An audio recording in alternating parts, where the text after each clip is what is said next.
The Little Match Girl by Hans Christian Andersen. Most terribly cold it was. It snowed, and was nearly quite dark, an evening, the last evening of the year. In this cold and darkness there went along the street a poor little girl, bareheaded, and with naked feet. When she left home, she had slippers on, it is true, but what was the good of that? They were very large slippers, which her mother had hitherto worn. So large were they, and the poor thing lost them as she scuffed away across the street, because of two carriages that rolled by dreadfully fast. One slipper was nowhere to be found. The other had been laid hold of by an urchin, and off he ran with it. He thought it would do capitally for a cradle, when he Sunday or other should have children himself. So the little maiden walked on with her tiny naked feet. They were quite red and blue from cold. She carried a quantity of matches in an old apron, and she held a bundle of them in her hand. Nobody had bought anything of her the whole livelong day. No one had given her a single farthing. She crept along trembling with cold and hunger, a very picture of sorrow. The poor little thing.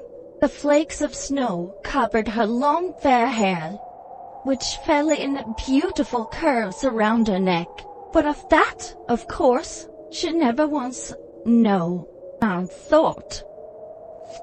From all the windows, the candles were gleaming, and it smelled so deliciously of roast goose. For it was New Year's Eve. Yes, of that she thought. In a corner formed by two houses, of which one advanced more than the other, she seated herself down, and covered together.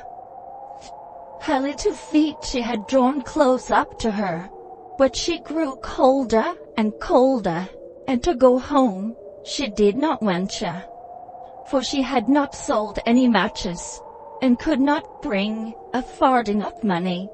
From her father she would certainly get blows, and at home it was cold too, for above her she had only the roof, through which the wind whistled, even though the largest cracks were stopped up with straws and rags. By it she drew one out, wished. How it blazed, how it burnt! It was a warm flame, like a candle, as she held her hands over it. It was a wonderful light. It seemed really to the little maiden as though she was sitting before a large iron stove, with burnished brass feet and brass ornamented top. The fire burned with such blessed influence. It warmed so delightfully. The little girl had already stretched out her feet to warm them too. But the small flame went out. The stove vanished. She had only the remains of the burned-out match in her hand. She rubbed another against the wall. It burned brightly, and where the light fell on the wall became transparent like a veil, so that she could see into the room. On the table was spread a snow-white tablecloth. Upon it was a splendid porcelain service, and the roast goose was steaming famously with its stuffing of apple and dried plums. And what was still more capital to behold was, the goose hopped down from the dish, reeled about on the floor, with knife and fork in its breast, till it came up to the poor little girl, when the match went out, and nothing but a thick, cold, damp wall was left behind. She lighted another match, and there she was sitting under the most magnificent Christmas tree. It was still larger and more decorated than the one which she had seen through the glass door in the rich merchant's house. Thousands of lights were burning on the green branches, and gaily colored pictures such as she had seen in the shop windows looked down upon her. The little maiden stretched out her hands towards them, and the match went out. The lights of the Christmas tree rose higher and higher.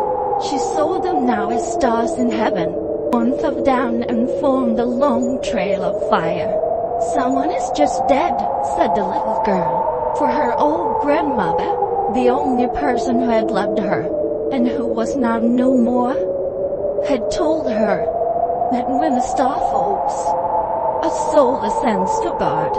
She drew another match against the wall. It was a candlelight, and in the luster there stood the old grandmother, so bright and radiant, so mild, and such an expression of love. "Grandmother," cried the little one, "oh, take me with you, will you? You go away when the match burn out. You vanish like the warm stove, like the delicious roast goose, and like the magnificent Christmas tree." And she rubbed the whole bundle of matches quickly against the wall, for she wanted to be quite sure of keeping her grandmother near her.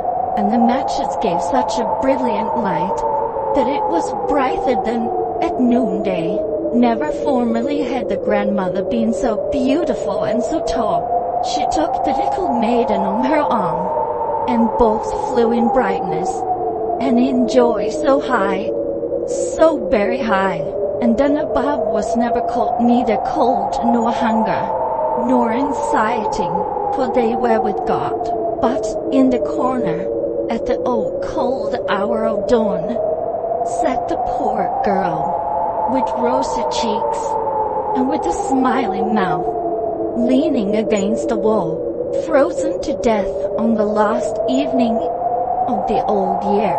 Stiff and stark sat the child there, with her matches, of which one bundle had been burnt. She wanted to warm herself, people said. No one had the slightest suspicion of what beautiful thing she had seen. No one even dreamed of the splendor in which, with her grandmother, she had entered on the joys of a new year. End of story.